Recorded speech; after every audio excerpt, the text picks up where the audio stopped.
ইসলামের বুনিয়াদী শিক্ষা, পরিকল্পিত পরিবার গঠন, যৌতুক বাল্য বিবাহ প্রতিরোধ, মাদকদ্রব্য নিয়ন্ত্রণ, এডস প্রতিরোধে জনসচেতনতা সৃষ্টি, নিরক্ষরতা দূরীকরণ, পরিবেশের উন্নয়ন ইত্যাদি বিষয়ে সামাজিক উন্নয়নের সুযোগ প্রশস্ত হয়েছে।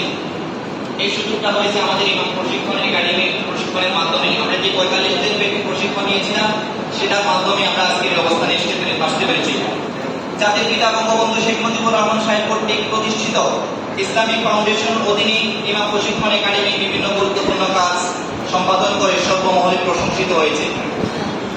এই প্রশিক্ষণে সম্মানিত ইমাম আলেম ওলামাগণকে প্রশিক্ষণ প্রদান করার সহ আর্থসামাজিক উন্নয়ন উদ্বুদ্ধকরণ কর্মসূচি বাস্তবায়ন করা হচ্ছে।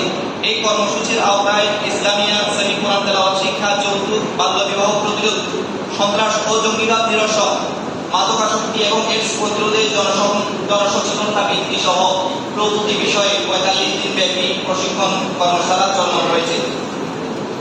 সমাজের সকল ক্ষেত্রে অবদান রাখা, আর্থসামাজিক উন্নয়নে নিজেকে সম্পৃক্ত করা, আত্মবিশ্বাসে বলীয়ান হয়ে নিজের সম্ভাবনাকে সমাজ বিনির্মাণে আত্মনিয়োগ করার উদ্দেশ্যে প্রশিক্ষণ নিয়েছি আমরা সকলেই, এবং এই প্রশিক্ষণের আলোকে কাজ করে আমরা আজকের অবস্থানে এসে পৌঁছেছি আলহামদুলিল্লাহ।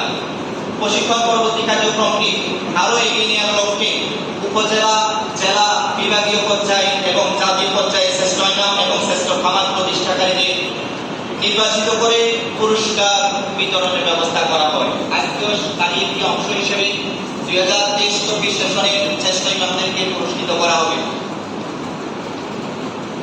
আজকের আয়োজন করার জন্য সংশ্লিষ্ট ইসলামিক ফাউন্ডেশন এবং ধর্ম মন্ত্রণালয়কে ধন্যবাদ জানাচ্ছি।